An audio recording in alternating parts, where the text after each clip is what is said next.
Some people don't say goodbye. They simply stop. No explanation, no argument, no final conversation. One day they are present, texting back, showing up, laughing with you, and then, without warning, they are gone. Not dead, not lost, just absent, deliberately, completely absent. This is not a rare experience.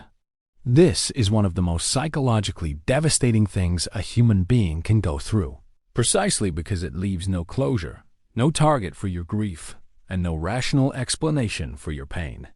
So the question that haunts every person left behind is this: why do people disappear? The answer is not simple, but it is deeply, profoundly human. Disappearing is not an act of strength. It is an act of emotional survival. When psychologists study avoidant behavior, they find a consistent pattern. People who vanish from relationships, friendships, romantic partnerships, family bonds are rarely doing so from a place of power. They are doing so from a place of overwhelming internal pain they do not know how to express. Their nervous system has reached its limit, and instead of communicating that limit, they do what fear has trained them to do. They retreat. They go silent. They disappear. This is deeply rooted in attachment theory. People with avoidant attachment styles, often shaped in childhood by emotionally unavailable caregivers, learn one foundational lesson early. Expressing your needs leads to rejection. So they stop expressing, and eventually they stop staying. The freeze response looks like freedom, but it is not. There is a psychological phenomenon called the freeze response, the third reaction in the fight, flight, or freeze survival model. When emotional confrontation feels too threatening, the nervous system doesn't fight and doesn't flee. It simply shuts down. It goes cold. It goes quiet. From the outside, this looks like a choice. It looks deliberate, even cruel. But from the inside, the person disappearing often feels paralyzed, unable to find the words, unable to face the discomfort, unable to stay, and equally unable to explain why they are leaving. They are not heartless. They are emotionally overwhelmed and psychologically underdeveloped in the language of vulnerability. Here is what this means for you. When someone disappears from your life without explanation, your mind immediately begins searching for the reason within yourself. You replay conversations. You audit your behavior. You ask, obsessively and painfully, what did I do wrong? But this is the critical truth you must hear. Their silence is not a verdict on your worth.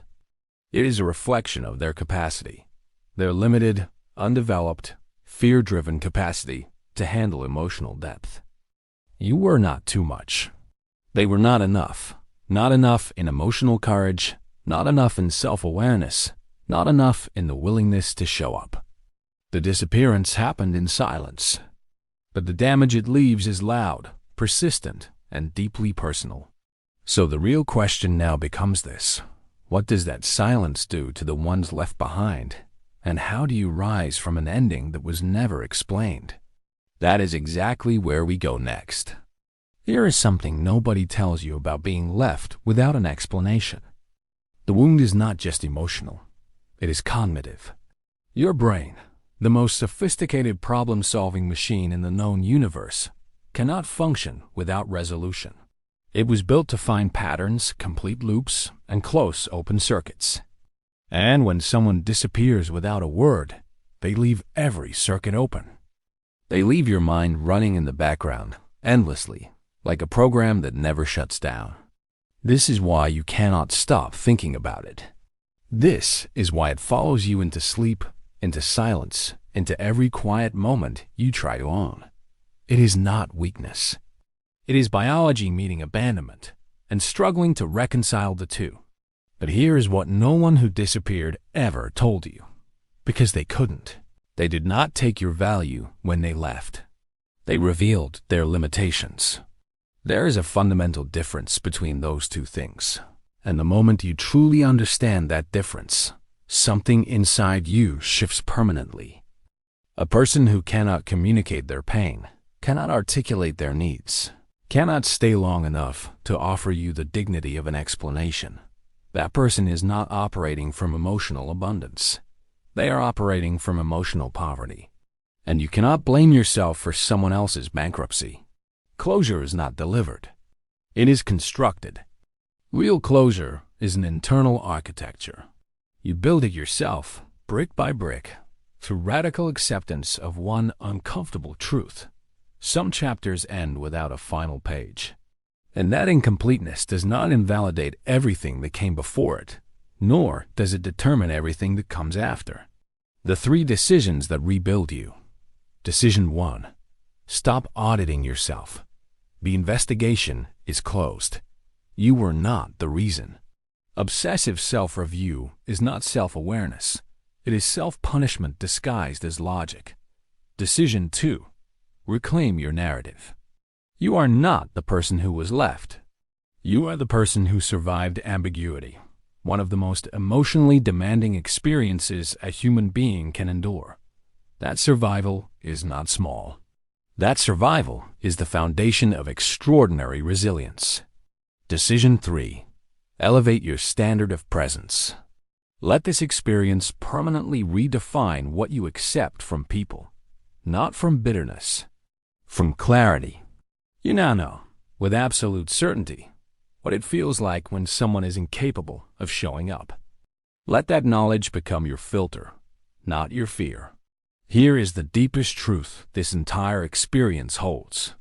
The people who disappear without explanation are not your greatest loss. They are your most brutal teacher.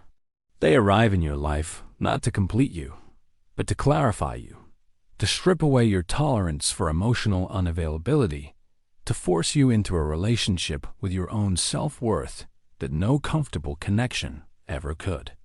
You did not lose someone who was fully present. You lost the illusion of someone's presence. And illusions, no matter how beautiful, were never meant to be permanent. Your peace was never meant to live inside another person's decision to stay or go. It was always meant to live inside you. And that brings us to the most important moment of this entire video. Not a conclusion, a question. Your question, the one this script was always building toward. Think about someone who disappeared from your life without explanation. Now ask yourself honestly, are you still waiting for their closure? Or have you decided to create your own?